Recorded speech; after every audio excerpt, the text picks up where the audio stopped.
My mom always said never to open the door after midnight. Last night, someone knocked and called me by my childhood nickname. The first knock came at 12:03 a.m. It was soft. 3 quick taps. Tap, tap, tap. I thought I was dreaming. My apartment sits at the end of an old hallway on the 4th floor of a decaying building in Portland. No one visits me. Not at midnight. Not ever. The second knock was louder. This time the sound was unmistakable. I sat up, heart pounding. Then came the voice. Ellie, it's me. Open up? Sweetheart. I froze. No one had called me sweetheart since my mother died 12 years ago. The words of her warning came rushing back to me. She used to tell me the same thing every night before bed. If someone knocks after midnight, Ellie, you don't open the door, no matter what they say, no matter who they sound like. Back then, I'd laugh and roll my eyes. Why? Is it ghosts, Mom? She'd just smile, kiss my forehead, and whisper, something worse. I always thought she was joking, until now. I slid out of bed and padded to the door, bare feet silent on the cold floorboards. The peephole showed nothing but the dim yellow light from the flickering hallway bulb. No one was there. But then, a shadow moved across the wall, tall, thin, stretching toward my door like it was reaching. My breath hitched. Ellie, the voice said again, softer this time. Please. It's cold out here. It was her voice. I knew it in my bones. Same tone, same rhythm, the same faint rasp from years of cigarettes. It couldn't be her. She was buried in St. Bridget's Cemetery, and yet, don't you recognize your own mother? I stumbled back from the door. My phone was on the nightstand. I snatched it up and called 911 with shaking fingers. Before it could ring, the screen flickered. Static washed across the display. The light dimmed and the signal dropped. Then the voice came again, this time from my phone speaker. That won't help you, sweetheart. I dropped the phone. It hit the floor, screen still lit, faint static hissing through it. The air felt heavier now, charged, like right before a thunderstorm, and beneath it, a low hum, deep, resonant, almost musical. You left the window open, the voice said. I spun toward the bedroom. The window was indeed cracked open. The curtain fluttered slightly in the night air. Slowly, I approached. Outside, the city lights glowed faintly through the fog. No movement, no sound. Then I noticed the condensation on the glass. Someone had written a single word in the mist. Please. I slammed the window shut and backed away. My heart was hammering so hard it hurt. Then the lights flickered. Once, twice, and then they went out completely. The apartment fell into total darkness. I stood there, trying not to breathe too loudly. That's when I heard the lock turn. Click. Someone was unlocking my door. No, I whispered, rushing forward, fumbling for the deadbolt. But when I grabbed the handle, it was cold. Too cold. Frost bit my skin, numbing my fingers instantly, and then the handle turned on its own. Slowly, deliberately. Ellie, I'm sorry for leaving you. My knees gave out. My hands were trembling too hard to move. I buried you, I whispered. You're dead. The voice sounded closer now, right on the other side of the wood. Then let me in. I'm so tired of being alone. I backed away until my shoulders hit the wall. Something pressed lightly against the door from the other side. Not pounding, not shoving, just testing. The wood bowed slightly inward, as if the air itself were pushing. The hum in the room grew louder, vibrating the glass in the picture frames, rattling the few dishes in my sink, and through it all, her voice changed, still my mother's tone, but distorted, layered with something lower. Darker. You promised you'd never forget me. You left me down there. My vision blurred. The apartment tilted. For a moment, I saw water rising beneath the door, black and slow, spreading across the floor toward me. I blinked, and it was gone, but I could smell it. The heavy, earthy stench of mud and rainwater. Something wet dripped from the doorknob. A sound like whispering filled the air. Not from one voice, but dozens, all overlapping. Open up. Come home. Let us in. I did what any sane person would do. I hid. I crawled into the closet, shut the door, and clutched my phone like a talisman. I didn't dare breathe. For a few moments, there was silence. Then I heard footsteps. Inside my apartment. Slow. Dragging. Bare feet on wood. They stopped right outside the closet door. I held my breath until my lungs screamed for air. Then, gently, a hand pressed against the other side of the closet door. Ellie, she whispered. Do you remember what you did to me? The hum stopped. The air went still, and in the sudden silence, I heard her crying. Soft, broken sobs that sounded exactly like my mother used to cry when she thought I couldn't hear. Something in me cracked. I reached for the doorknob. The moment my fingers touched it, a shock went through me. Cold, electric, and familiar. And from somewhere deep in the dark, she said it again. You left the window open. I opened the closet door. The apartment was empty. No footprints, No water, no sound, only the window curtain moving gently in the breeze. It was open again, and on the glass, written in a trembling hand, was a new message. It's okay. I got in. I froze. The words on the window. It's okay. I got in. Were written in a way that made my stomach twist. The handwriting wasn't my mother's. It wasn't even human. The letters were uneven, shaky, as if whoever or whatever had written them didn't understand how to use fingers. I wanted to scream, but my throat locked up. My body had already decided, stay quiet. Don't move. Don't make a sound. Then from the kitchen, I heard the sound of a glass being set on the counter. Clink, soft, deliberate. I wasn't alone. The air had changed again. Heavier, damp, the faint metallic scent of wet earth and iron. Every part of me screamed, don't look. But my feet moved anyway. The kitchen light was off, but moonlight filtered through the blinds just enough to outline the shape of someone standing by the sink. She was facing away from me, her shoulders hunched, her head tilted slightly as if listening to something only she could hear. Mom? The word escaped before I could stop it. She turned slowly. Her hair was wet, clinging to her face and neck. Water dripped from the hem of her nightgown, pooling on the floor beneath her bare feet. For a brief, terrible moment, I almost believed it really was her until she smiled. My mother never smiled like that. It was too wide, too sharp, her lips splitting at the corners. Her eyes didn't blink, and her skin, it wasn't skin. It was the color of candle wax, translucent and slick, veins moving faintly underneath. You left the door unlocked, she said. My voice barely came out. No, I didn't. She looked down at her hand. Dangling from her fingers was my spare key, the one I kept hidden in the flower pot outside. She held it up, grinning. I found it. I ran, back to the bedroom, back to the only corner of the apartment where I could slam a door between us. I shoved a dresser against it and grabbed the phone again. No signal, of course. The hum started again, that low vibration that made my teeth ache. It came from everywhere. The floor, the walls, the air itself.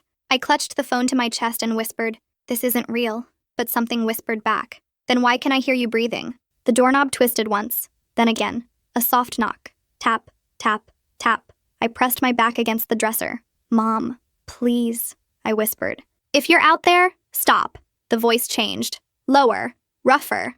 "I'm not your mother." My stomach dropped. She opened the door for me first. "Now it's your turn." My mind flashed back to her old warning, the one she whispered every night before bed. If someone knocks after midnight, you don't open the door. Not even for me. Not even for me. That wasn't a mother's superstition. It was a confession. She'd known this thing before, and she'd let it in. The room went cold enough that I could see my breath. Frost crept across the window pane, delicate and precise, forming spirals that looked almost like letters. I wiped the glass with my sleeve and froze. It was writing words again. I was her first. Then another line, appearing slowly, letter by letter. "Now you're mine." The lights flickered violently, and a loud bang shook the door as if someone had thrown themselves against it. Then silence. I didn't dare move for nearly a minute. My whole body trembled with the effort of staying still. And then, from the other side of the door, I heard something that turned my stomach inside out. Breathing. Not calm, human breathing, but wet, uneven gurgling, as if lungs filled with water were forcing out each sound. Then, in a low voice, almost a whisper, "You shouldn't have opened the window." The dresser shifted. Something was pushing from the other side. I braced against it, shoving back with all my strength, but it was useless. The wood groaned, sliding inch by inch across the floor. "Stop!" I screamed. "What do you want?" No answer. Just the hum. Louder now, so loud it felt like it was inside my head. I pressed my palms to my ears, but it didn't help. It was under my skin, vibrating in my bones. Then clear as day, my mother's voice cut through it. "Ellie, don't fight it. It'll hurt less if you don't." The door creaked open just a sliver, enough for me to see an eye staring through the gap. But it wasn't hers. It was completely black. No iris, no white. And reflected in its surface, I could see myself standing in front of it, pale, shaking, terrified. Then the eye blinked sideways, like a fish's gill closing. I shoved my shoulder against the door and screamed until my throat tore. The door slammed shut. The hum stopped, and everything went still. I don't know how long I sat there, minutes, hours. When I finally looked up, dawn was filtering through the blinds. The door was closed. The floor was dry. No footprints. No frost. No sign that anything had happened at all, except for one thing. The picture on my nightstand, the one of my mother holding me as a baby, was gone. In its place was a different photo, one I'd never seen before. It was of me, standing in the doorway of my apartment, eyes open, smiling faintly, and behind me, in the shadows, was her, my mother, hand on my shoulder, smiling, too. The timestamp on the photo read 12:04 a.m. The morning after the photo appeared, I sat at my kitchen table for hours, staring at it. The timestamp on the bottom corner was burned into my mind. 12:04 a.m., the exact minute the knocks had started. I kept telling myself it wasn't real, that it couldn't be. There was no camera in my apartment, no way for anyone to have taken that photo. My phone was in my hand the entire time, and I didn't own any smart devices. Still, the image was perfect, crisp, real. Me standing at the door, eyes open, smiling faintly. And behind me, my mother, or what looked like her, pale and wet, hand resting on my shoulder like she'd been there the whole time. By noon, I was shaking. I couldn't eat, couldn't think. The hum was gone, but it had left something behind. A faint ringing, like the echo of a sound I wasn't supposed to hear. So I did what any rational person would do. I packed a bag and drove. I didn't even know where I was going at first. I just needed distance. My hands were trembling so badly I could barely hold the wheel. And every time a streetlight flickered, I caught a glimpse of my reflection in the window. Pale, hollow, eyes too dark. I must have driven for hours, though I barely remember any of it. I only stopped when I realized where the road had taken me, St. Bridget's Cemetery, where my mother was buried. I sat in the car for a long time before getting out. The place looked exactly the same, a small, private graveyard on a hill, the kind of place that felt forgotten by time. Her headstone was easy to find. I'd memorized every detail years ago. Clara Rose Hendricks, 1962-2011, beloved mother and protector. Someone had left flowers there recently. Fresh ones. White lilies. I knelt and traced my fingers over her name. I don't know what's happening, I whispered. But if it's really you, you have to stop. The wind shifted. The air grew colder. And then, faintly, I heard the hum again. It came from below, at first. I thought it was my imagination. But when I pressed my hand against the headstone, I could feel it, a vibration, steady and rhythmic, pulsing through the granite. I scrambled back, my breath coming fast. The ground beneath me seemed to ripple, the dirt moving in slow waves like water disturbed by a pebble. Then a voice, soft, faint, coming from the ground itself. You left me there. I fell backward, landing hard. No, I whispered. No, you're gone. You're gone. You locked the door. Tears burned my eyes. Mom, please. I knocked. The ground stilled. The hum stopped. And then as I watched, the soil in front of her headstone began to sink. Slowly, deliberately, a small hollow formed, about the size of a hand, then another, next to it, and then two more, 4 finger marks. Something was pushing up. I screamed and ran back to the car, fumbling with the keys. My hands slipped, my vision blurring with tears. When the engine finally roared to life, I didn't look back. I just drove. By the time I reached my apartment again, the sun was gone. The sky was red, bleeding into black. I don't even remember climbing the stairs. I just remember opening my door and stopping cold. The photo was back on the table. Only now, there were 2 people behind me, my mother, and a man I didn't recognize. He was tall, gaunt, his face obscured by shadow, but I could see his hand resting on her shoulder. His nails were too long, blackened at the tips. His mouth, or what I could see of it, was smiling. I turned the photo over. Written on the back, in what looked like wet ink, were 5 words. She wasn't the first one. I dropped it. My brain was screaming, leave, leave, leave. But my body felt anchored, like the air itself had weight. The hum started again, faint at first, then deeper, louder. The dishes in the sink rattled. The picture frames trembled. The faucet turned on by itself. Water, dark, thick, smelling of earth, poured from the tap. I stepped backward until I hit the fridge. What do you want from me? I whispered. The hum stopped, and the answer came. To finish what she started, the lights flickered, and I saw something move in the hallway mirror. Just for a second. Just a blur. But I swear it wasn't me. The reflection was standing still while I moved, and then it smiled. A thin crack spread across the glass from one corner to the other, like a spider web. I ran to it. My reflection didn't. You left the door open again, it said. The door behind me creaked. I turned. It was wide open. The hallway light flickered once, twice, then went out. And there, standing in the doorway, was the same man from the photo. His skin was gray, stretched too tight over his bones. His clothes were soaked, hanging heavy like he'd been standing in a river. Water dripped from his fingertips, pooling on the floor. He didn't move, didn't blink. Then he spoke. She tried to warn you. His voice sounded like 2 people speaking at once. One deep, one high, layered together. What are you? I managed. He tilted his head, as if considering the question. Something old. Something she couldn't close the door on. He took a step forward. Every light in the apartment flickered violently. The walls groaned, expanding and contracting like lungs. Don't come closer, I said, backing away. He smiled wider. You look just like her when she begged. I stumbled, knocking over a chair. My back hit the kitchen counter. Begged for what? To trade places. He raised a hand, long fingers dripping black water, and pressed it against the wall. The surface rippled beneath his touch. She opened the door for me. Now you have to shut it. I didn't understand, but I didn't have time to think. The air around him shimmered and I felt pressure, like gravity itself was bending. The hum returned, deafening now. My bones vibrated. My teeth chattered. I ran for the door, but when I crossed the threshold, the hallway wasn't there anymore. It was water. Dark. Endless water. The apartment was gone. The walls, the ceiling, the floor, all swallowed by the blackness. I was underwater. But I could breathe. The hum had turned into whispers, thousands of them overlapping, some distant, some close enough to feel in my ear. She opened the door. She let him in. Now you keep it closed. Shapes drifted around me. Human forms, pale and translucent, moving slowly through the dark. And then I saw her, my mother, floating just beyond reach, eyes open, face calm. Mom! I screamed, or thought I did. My voice came out as bubbles. She raised a hand. Close the door, Ellie. Which door? The one between. The man appeared behind her, taller, darker now, his body blending with the water. He reached for her. She turned to me, her face breaking into something like fear. Don't let him in again. The water around me began to churn, pulling me downward. The locket, her locket, and appeared in my hand. Glowing faintly, her voice echoed through the water. Use it. I didn't know what she meant, but I clutched the locket tight. It burned in my palm, heat radiating through my arm, until the light spread, filling the water. Cutting through the darkness, the hum became a scream. His scream.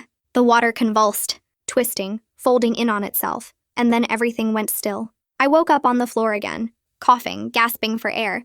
The room was dry. The door was shut. The locket was lying next to me, cracked but still glowing faintly, and carved into the wood of the floor, right beneath where I'd been lying, were 5 words. You closed it too late. I woke up at dawn with a sound in my head, like thunder underwater. The air in the apartment was dense, swollen with humidity, and there was a faint film of condensation on the walls. Every surface shimmered as though the place were breathing. When I stood, my bare feet left perfect wet prints across the floor. They didn't dry. I moved slowly through the rooms, still in yesterday's clothes. The window was open again, the curtain drifting inward. It felt as though the entire building were exhaling. The locket lay on the counter where I'd dropped it, cracked down the middle. Inside the split metal, a pulse of faint light beat in rhythm with my own heart. I told myself, no more running. Whatever this was, whatever had followed. My mother, whatever had seeped through the door when she opened it. It wasn't leaving until I understood. The hum started again while I stared at the locket. Not loud, not threatening. A vibration that lived just beneath hearing. When I pressed the metal to my ear, it grew stronger, forming words that weren't words. The light inside the locket flared, projecting a single image onto the counter. A door. Narrow, wooden, rotted. The number 12 carved into it. The old family house. The cellar.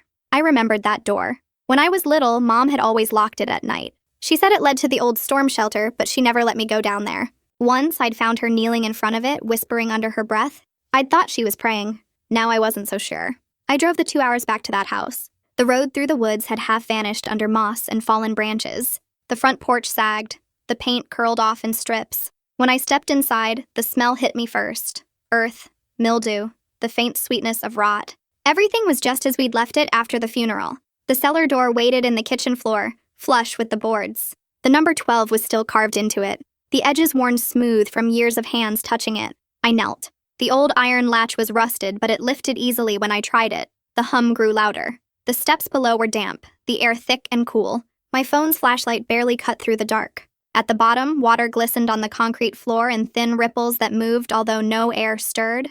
In the center of the room stood the man from the photograph. He wasn't solid anymore. The edges of him blurred like smoke underwater. She brought me here first, he said.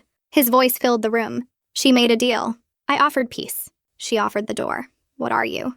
A keeper. A balance. Every door needs a threshold, every threshold a watcher. She opened it, thinking she could bargain.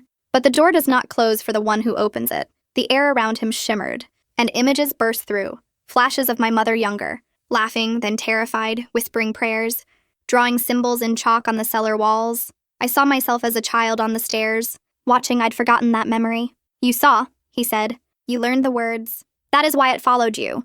I didn't say anything.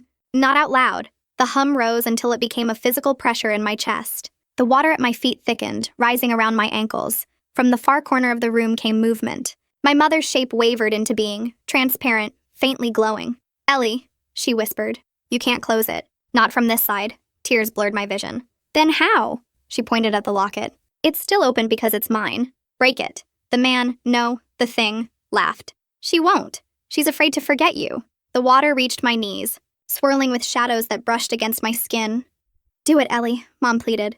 Before he crosses completely. I held the locket in both hands. The crack down the center pulsed with light. The hum changed tone, turning urgent, like a heartbeat out of rhythm. The man's voice deepened, layered now with dozens of others. You'll kill her twice. You'll open it wider. You'll join her. I pressed my thumbs into the crack. I don't care. The metal burned my skin. I screamed, forcing it apart.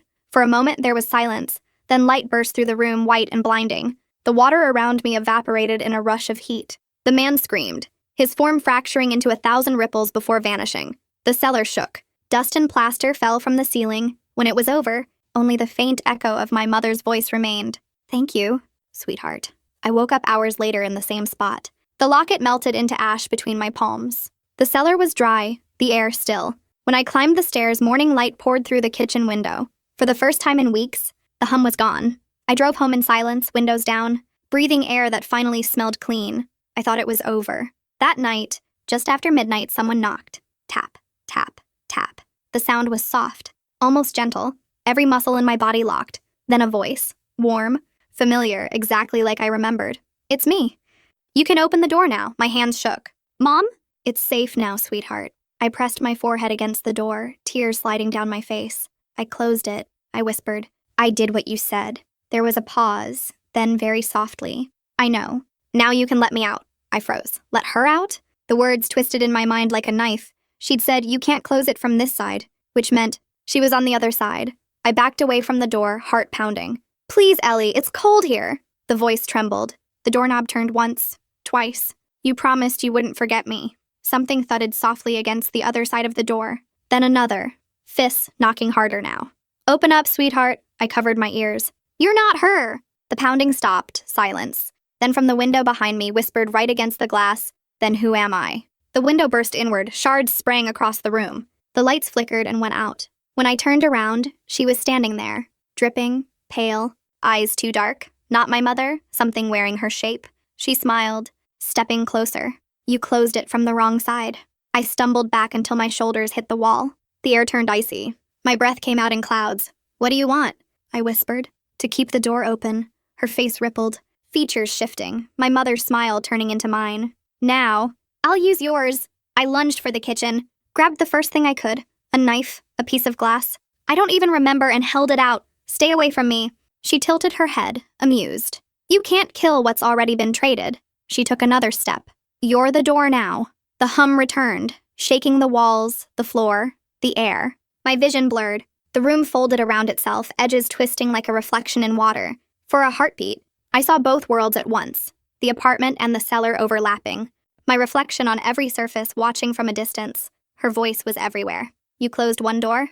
Ellie, but there are so many more. Then the sound stopped. The lights came back. I was alone. The window was intact. The floor was dry. The knife was gone. On the door, written in condensation, were 4 words. You left it open. When I turned toward the hallway mirror, my reflection smiled first. I didn't sleep at all that night. I couldn't. The apartment pulsed with something invisible, some leftover echo that vibrated under my skin. The air had the same weight as before, thick, damp, expectant. I spent hours sitting on the couch, knees pulled to my chest, watching the first gray light of dawn bleed through the blinds. When the sun finally rose, it didn't help. The light didn't feel like sunlight. It was thin, washed out, as though the world itself was a reflection of the one I remembered. Every sound, cars outside, footsteps in the hallway, felt slightly delayed, as if reality was struggling to keep up with itself, and my reflection was still smiling. I'd covered the mirrors the night before, taped old sheets over everyone, but somehow in the corner of my eye I could feel it smiling. I could sense it watching from the glass beneath the fabric. Sometimes, when I blinked, the sheet moved like someone breathing underneath. At noon, I packed a bag. I didn't know where I was going, but staying here felt like asking to drown. I threw in clothes, my wallet, my car keys. When I reached for the locket, the one I destroyed in the cellar, I froze. It was whole again, lying neatly on the counter, unbroken. The metal gleamed faintly, and when I picked it up, it was warm. Too warm. Inside, there was a new picture. Not of my mother, not of me, of the door. That same cellar door with the number 12 carved into it. Underneath, scratched into the metal, were words so faint I had to tilt it toward the light to read them. The door isn't in the cellar anymore. The message made no sense. But deep down, I already understood what it meant. I'd brought it back with me. I left the apartment at once, slammed the door, and didn't look back. When I reached the parking lot, I realized my car key wasn't on the ring anymore. I checked every pocket, the bag, the ground around my feet. Nothing. Then I looked up at my apartment window. Someone was standing there, just a silhouette, tall, still, head tilted slightly, watching me, my reflection from below. I didn't go back inside. Instead, I started walking. It was mid-afternoon, but the air felt heavy with storm. I walked until the buildings thinned, until the cracked pavement gave way to grass and dirt. I walked until the city noise faded completely. Somehow, I ended up on the edge of the river, the same river that fed into the lake, the same river where the first door must have been made, long before my mother ever touched it. The hum was louder here, deep and rhythmic, like something massive moving beneath the current. When I crouched near the bank, the water rippled, not from wind, but from something breathing. And in the ripples, I saw her face again, not my mother. Not entirely. She was something else now. Something stretched too thin to stay human. Why can't you let me go? I whispered. Her mouth moved beneath the surface. Because you're still open. I stumbled backward, heart hammering, but my feet sank into the soft earth. The ground felt wrong, too soft, like soaked wood instead of dirt. I looked down. The soil was splitting, cracks spreading in every direction.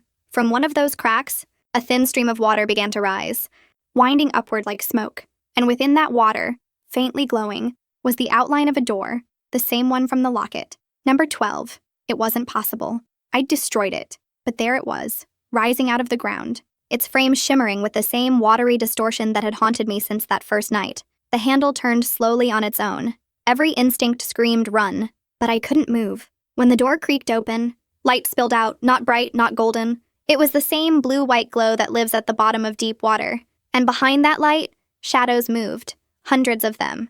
Some small, some impossibly large. All whispering, "Ellie, sweetheart, come home." I took one step forward. Just one. Immediately, the air changed. The sound around me flattened, and the world beyond the door grew louder. Waves, wind, whispers, laughter. I could smell the lake. I could feel the cold. And standing just inside the doorway was my mother. She looked normal, beautiful, whole, the way she had before the illness took her. "Mom," I choked out. "Is it really you?" She smiled softly. "You closed it wrong, baby. Then help me fix it." "I can't.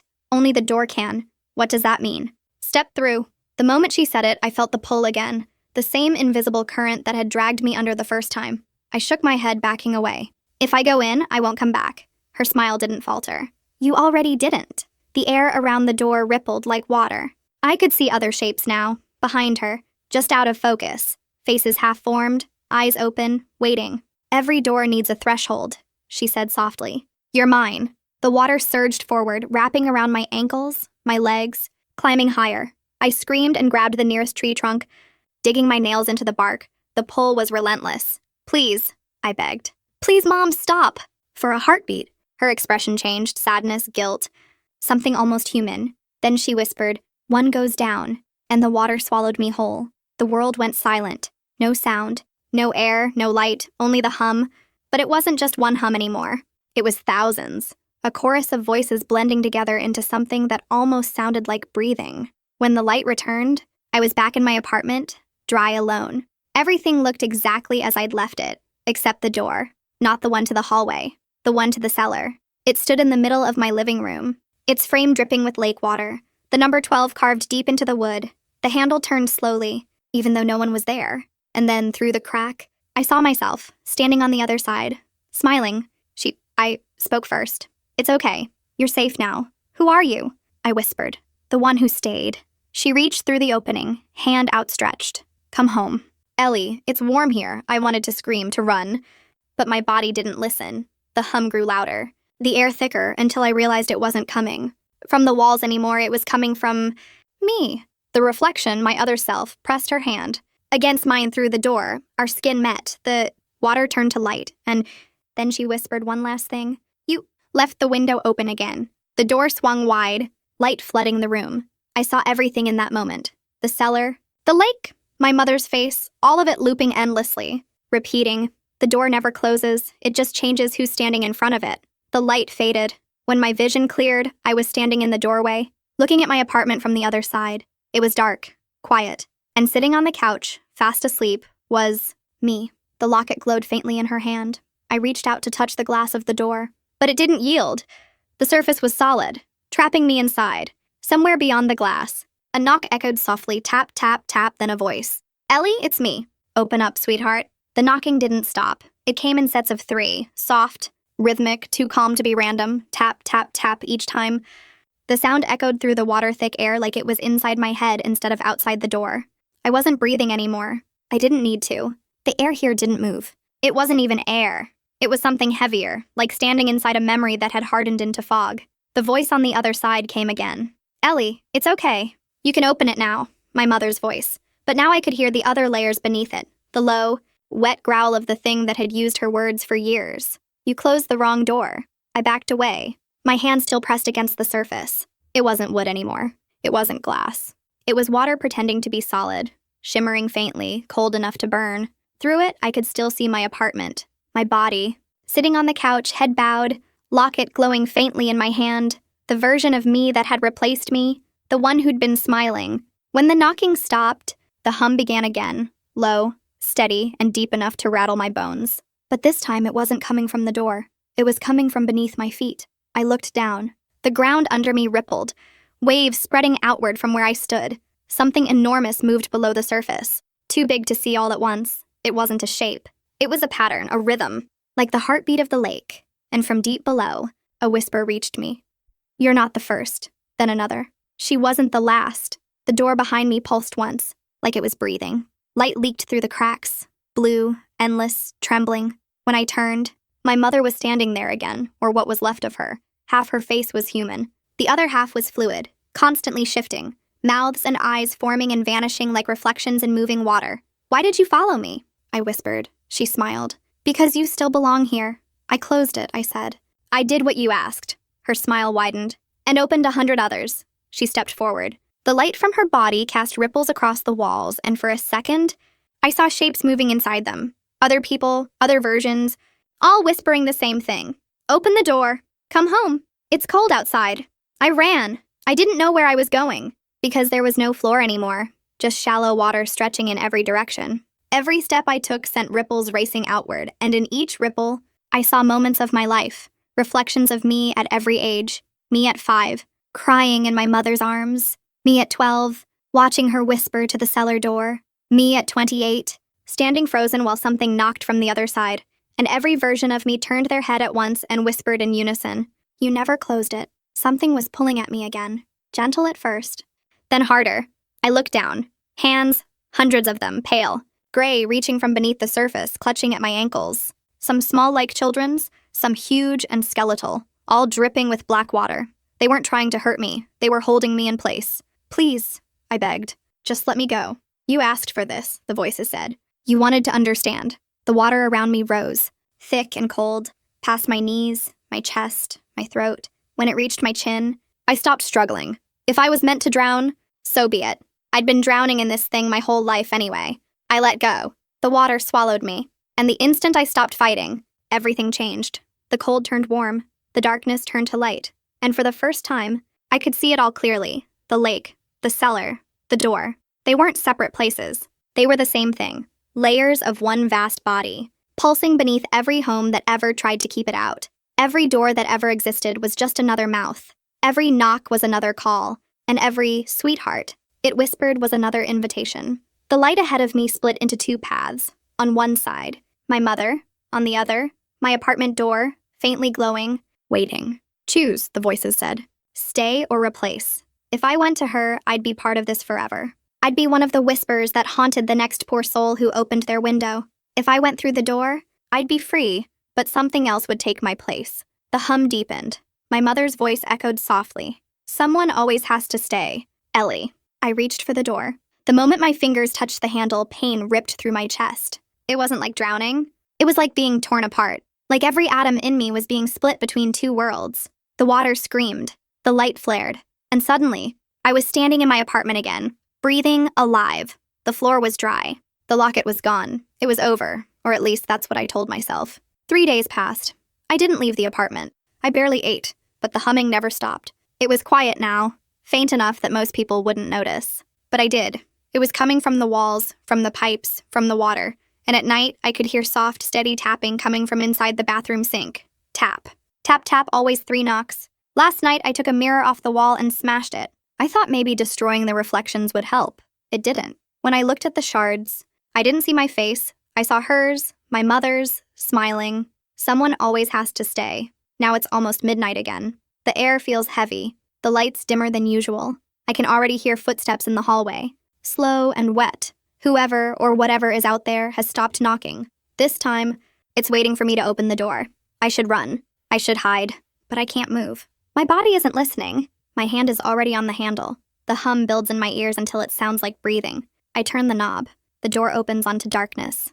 Not empty, not endless. Alive. And standing just beyond the threshold is a little girl. She looks up at me with wide eyes. "Mom?" she whispers. Her voice is trembling. "You told me never to open the door after midnight." She looks behind her, then back at me. "But you were knocking." She takes a step forward, into my apartment, into the light, and behind her, I see it. The reflection, the water, the endless hum swallowing everything. I smile at her gently, even as the cold spreads up my arms. "It's okay, sweetheart," I whisper. "You can close the door now." And when she does, the world goes dark. The hum stops. The door is sealed. For now, the end.